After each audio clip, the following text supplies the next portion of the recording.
بسم ناظرین، اللہ۔ ایک سوال بچپن سے ہمارے دماغ کی دیواروں سے ٹکراتا آ رہا ہے، اور وہ سوال یہ ہے کہ روح کیا ہے؟ یہ نظر نہ آنے والی روح آخر ہمارے جسم کے کس حصے میں موجود ہے؟ اور یہ روح جب جسم کو چھوڑ دیتی ہے تو انسان بے جان ہو جاتا ہے اور انسان کی موت واقع ہو جاتی ہے۔ آخر یہ روح کہاں سے آتی ہے اور کہاں چلی جاتی ہے؟ اس وقت دنیا کے مختلف مذاہب میں روحانی علوم پڑھائے جا رہے ہیں اور روح تک پہنچنے کی ہر ممکن کوشش کی جا رہی ہے۔ سائنٹسٹ کا ایک گروہ ایسا بھی ہے جو ہر طرح کے ایکسپیریمنٹس کر رہا ہے کہ اس خاص چیز تک پہنچا جا سکے جس کی وجہ سے جسم میں جان ہے اور یہ سانس رواں دواں ہے۔ روح کا ذکر قرآن پاک میں مختلف جگہوں پر آتا ہے، جیسے سورہ اسراء میں اللہ فرماتا ہے کہ اور وہ آپ سے روح کے بارے میں سوال کرتے ہیں، کہہ دیجئے کہ روح میرے رب کے حکم سے ہے اور تمہیں بہت کم علم دیا گیا ہے۔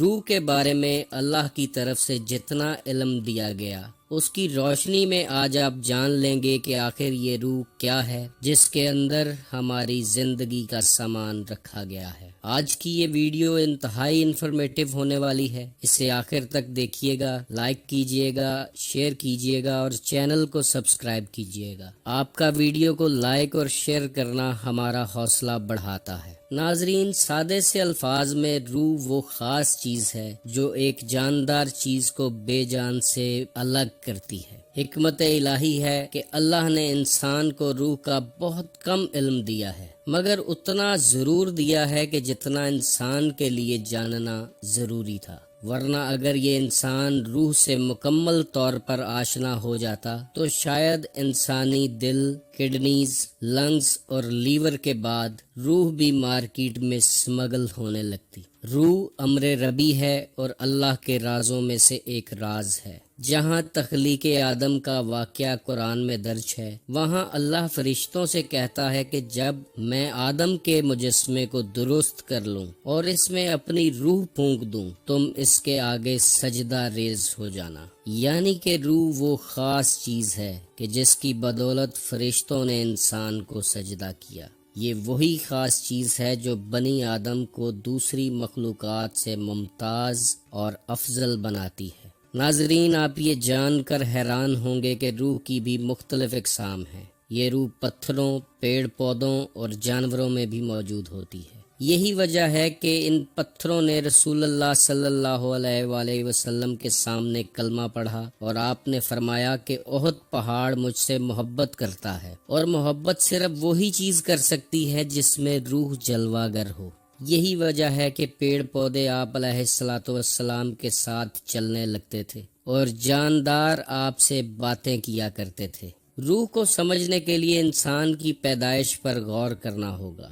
ماں کی پیٹ میں سب سے پہلی سٹیج نطفے کی ہے جس میں روح جمادی ہوتی ہے۔ یہ وہ روح ہے جو پتھروں میں پائی جاتی ہے۔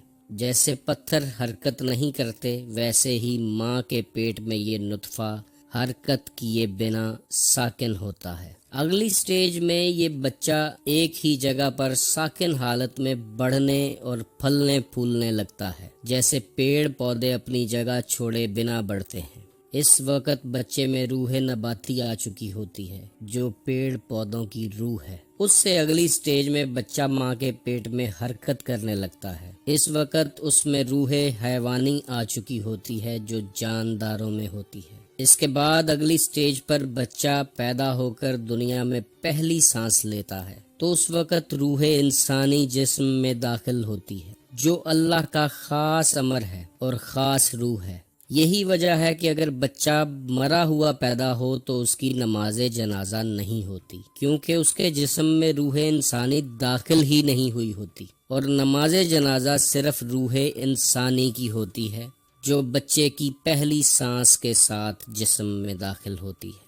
ناظرین، آج پوری دنیا میں اس روح تک پہنچنے کے لیے روحانی علوم پڑھائے جا رہے ہیں۔ آج اسپرچولزم، مسٹسزم اور صوفیزم کو یونیورسٹیز میں پروموٹ کیا جا رہا ہے۔ آج لوگ دوبارہ سے اولیاء اللہ کی تعلیمات کی طرف رجوع کرتے نظر آ رہے ہیں۔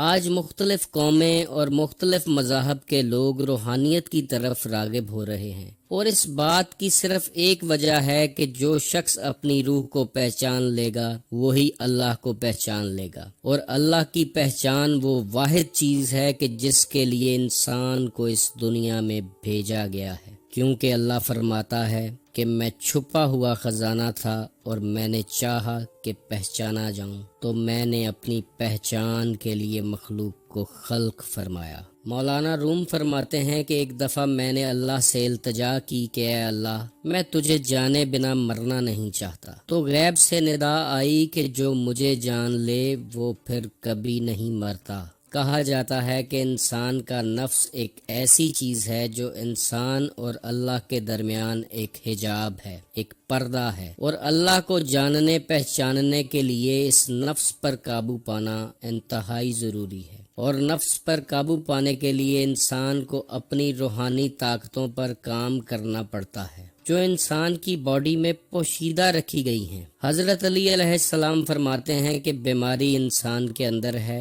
تو شفا بھی انسان کے اندر ہی موجود ہے۔ انسان سمجھتا ہے کہ اس کا یہ جسم چھوٹا سا ہے، حالانکہ وہ نہیں جانتا کہ اس چھوٹے سے جسم میں کتنا بڑا جہان پوشیدہ ہے جس کی انسان کو خبر تک نہیں۔ اپنے اندر کے جہان سے واقفیت تبھی ممکن ہے جب انسان اپنی روح تک پہنچ جائے اور اپنی روحانی طاقتوں کو اجاگر کر لے۔ کچھ روایات میں ملتا ہے کہ اللہ نے 18,000 جہان تخلیق فرمائے ہیں، اور یہ روح جاگنے کے بعد ان جہانوں میں پرواز کرتی ہے اور اللہ کی نشانیوں کا مشاہدہ کرتی ہے۔ اللہ قرآن میں فرماتا ہے کہ اے رسول اللہ صلی اللہ علیہ وآلہ وسلم، کیا ہم نے آپ کا سینہ کھول نہیں دیا؟ اس کا مطلب ہے کہ سینے میں موجود روحانی طاقتوں کو اجاگر کر کے سینہ روشن فرما دیا۔ انسان کے اندر اس کے سینے میں روحانی طاقتوں کا ایک پاور ہاؤس موجود ہے۔ ان روحانی طاقتوں کو اسپرٹس،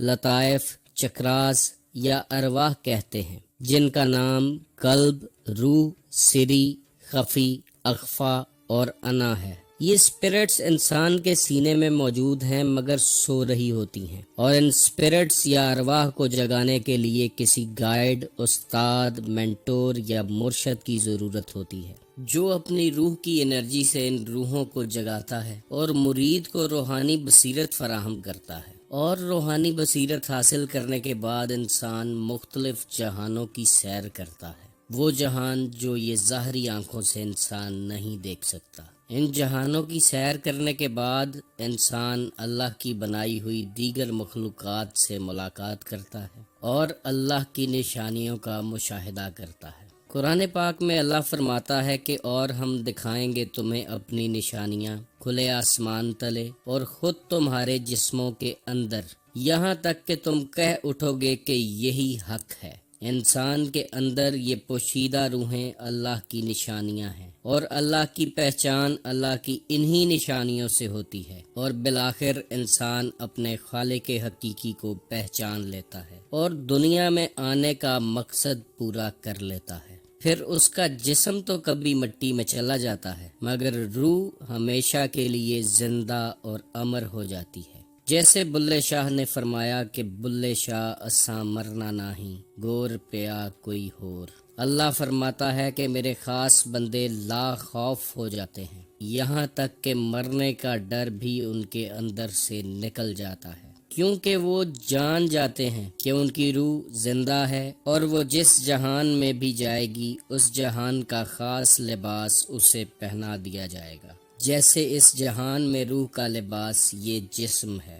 انسان 2 پیروں سے چلتا ہے، 2 ہاتھوں سے پکڑتا ہے، 2 کانوں سے سنتا ہے اور 2 آنکھوں سے دیکھتا ہے۔ یہ سب کے سب اعضاء روح کے لباس ہیں۔ جس دن روح لباس بدلے گی تو یہ سب کے سب بے جان، بے حس ہو جائیں گے۔ اس لیے انسان کی اصل بنیاد اس کی روح ہے، جس سے واقفیت انتہائی ضروری ہے۔